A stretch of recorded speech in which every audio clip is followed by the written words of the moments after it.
Arjen isinugod sa ospital. Carla umiyak dahil sa pag-aalala.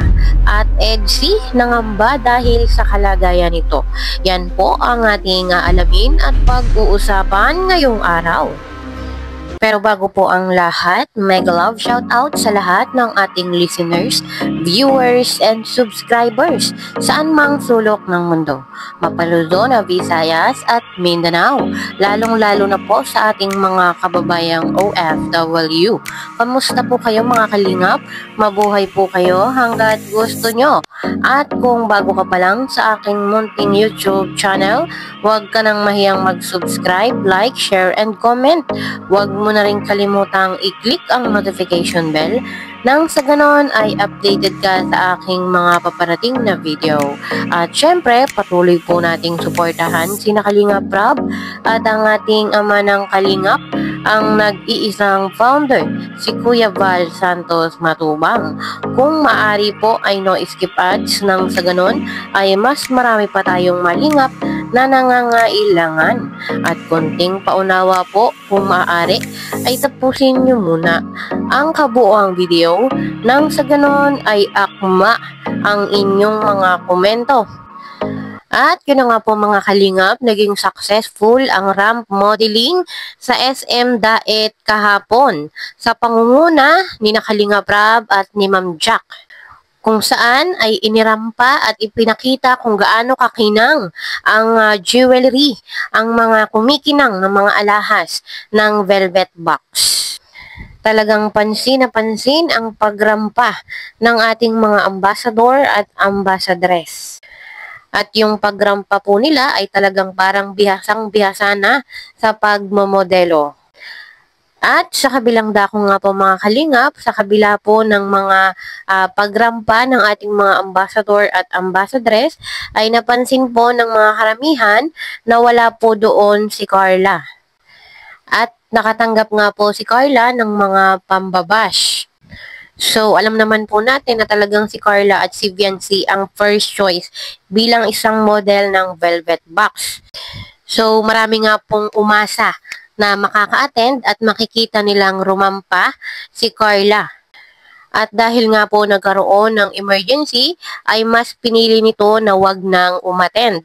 At nagbigay naman po ito ng pahayag kay Kalingap Rab ng dahilan kung bakit hindi ito nakapunta. At dahil nga po naging komplikado yung kalagayan ni Arjen, ay hindi nga po nakapunta si Carla. So, mas pinili po ni Carla yung kalagayan ng kanyang pinsan. 'Di ba? Mahirap din naman pong rumarampas siya, ay meron siyang ibang iniisip. Hindi rin po siya makakapag-focus. Kaya wag na po nating i-bash si Carla, intindihin po natin yung kanyang sitwasyon. Kahit sino naman po, basta po mahal natin sa buhay, kung nasa bingit na ng kamatayan, ay mas uunahin pa po ba natin ang ibang bagay. Maging si Kalingap Edu, dahil beneficiaries nga po niya si Arjen, ay humihingi po ng mga prayer nyo para po mapaayos na yung kalagayan ni Arjen. Wala pong may gusto ng nangyari. Kahit po si Arjen, hindi po niya ginusto na magkaroon ng sakit. At kahit di naman po si Carla ay hindi po niya ginusto na hindi siya maka-attend at hindi makarampa doon mismo sa ramp modeling. At isa pa po mga kalingap, hindi man po nakarampa si Carla, ay hindi na po maaalis na siya ay isang model, isang ambassadress ng Velvet Box. Kumbaga ay nakakontrata na po yun, hindi naman po yun na mawawala.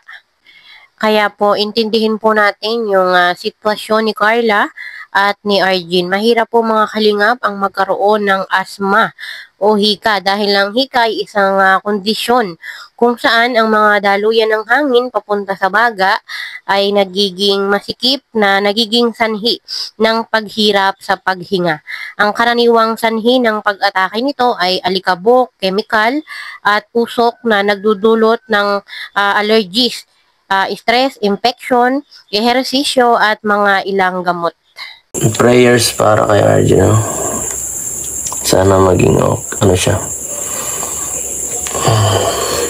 Sana hindi masyado malala yung yung karamdaman. Hindi lang kasi, parang hindi lang kasi hika eh. Dati baga po, kung natatandaan nyo pa yung dating yung vlog natin, nung na-confine din siya. Hindi man lang hika yon, para nagbalik eh. Walang may kasalanan naman, no? Kasi hindi naman natin yun eh. Hindi naman, wala namang may gusto.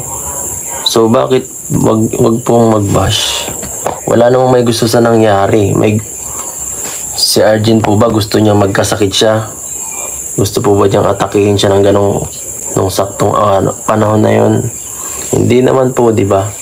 Si Carla ba makakapag-focus kung pupunta siya doon sa fashion show?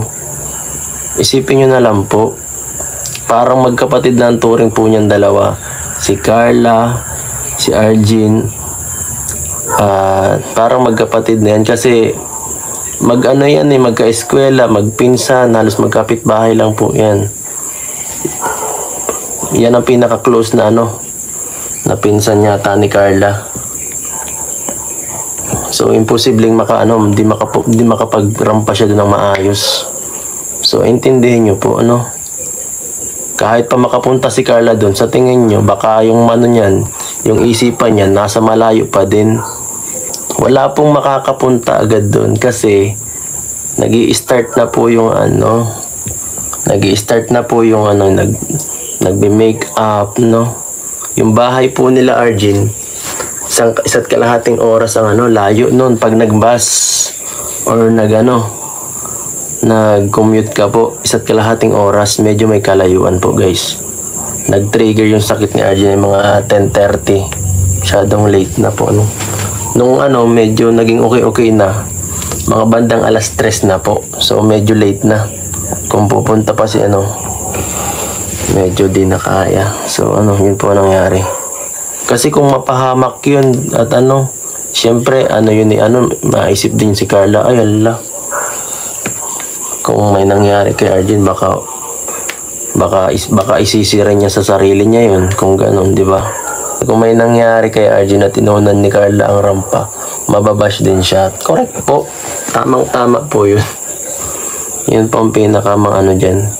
Sasabihin yan, ay si Carla ganito, ganyan. Mas mahalaga pala yan kaysa sa sa pinsan mo, sa pamilya mo, kapamilya mo. Di ba? Good decision yun guys.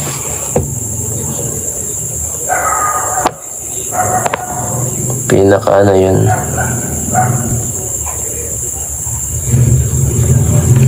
Saka nagpaalam po si Carla kay Rab bago pa man yung nangyari na hindi siya muna makaka-attend. Nagpaalam po yun.